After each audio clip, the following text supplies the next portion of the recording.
An amateur British sailor who died after being swept into the Pacific Ocean while competing in a yacht race will be buried at sea, organizers say.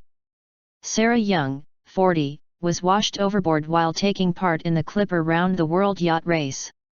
Her body was later recovered by her crewmates. Race organizers said they had received permission from Miss Young's partner and family to bury her at sea. Race founder Sir Robin Knox-Johnston has promised a full investigation. He said everyone involved in the race was in shock over the death, adding the probe would focus on why she was not tethered to the yacht. Sombre mood. Miss Young is the second person to die in this year's event. Fellow Briton Andrew Ashman, a crew member on the same boat, died after being knocked unconscious in September. Despite being amateurs, both Miss Young and Mr. Ashman were experienced sailors. Race organizers said Miss Young would be buried at sea because of the long time it will take to reach closest landfall, and it would take place as soon as weather conditions allowed. Miss Young's parents are deceased and she has no siblings, but her aunt in New Zealand gave the ceremony her blessing. Organizers said there was a somber mood with sailors reflecting on the tragedy as the race continued following the death. Miss Young was tidying the cockpit of the Itcher coal yacht after reefing the mainsail when she was knocked from her position by a wave. She fell back towards the guard wire and was swept under it by another wave. After she was recovered by crew, attempts were made to resuscitate her but she did not regain consciousness. She died at about 13:44 BST on Friday. The cause of her death is yet to be confirmed but is suspected to be drowning or exposure, organizers said.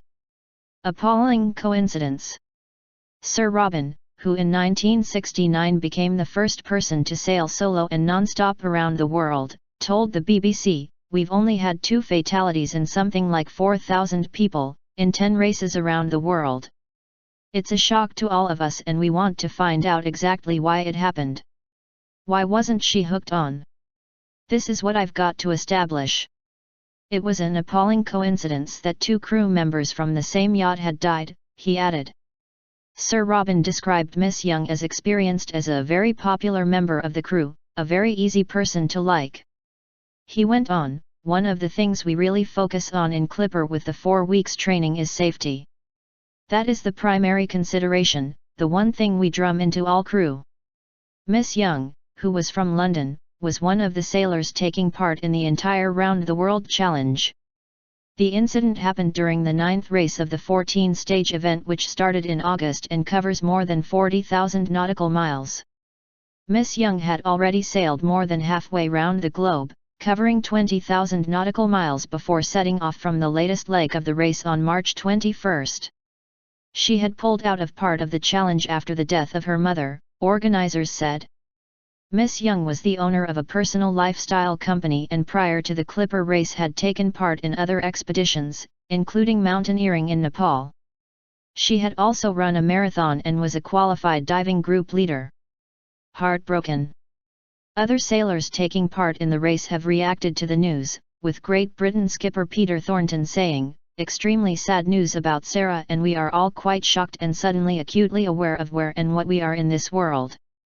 I cannot imagine what Itcher Cole and her family are going through right now, so our thoughts are with all who knew and loved Sarah." Dan Smith, skipper of Derry Londonderry Doyer, said his team was devastated by the tragic news. Former teammate Louise Thomas said she was heartbroken, describing Miss Young as her boat wife and best buddy. She added, "My thoughts go out to those on board, her friends and family, and having been through this event before I know exactly what they're going through and I wish I was there to support them." Fellow Itcher Cole crew member Eliota Ashcroft wrote on Facebook that Miss Young was a witty, ballsy, caring lady. This latest stage of the race takes crews from Qingdao in China to Seattle in the United States and has 3,242 miles still to go. The crew will now continue on their journey to Seattle. Sir Robin said, "I should think they are in shock and will want to take it easy for a bit, and I have to say I think if I was in their position I would do the same." More than 700 crew members are participating in the 2015-16 race, which will end in London on July 30.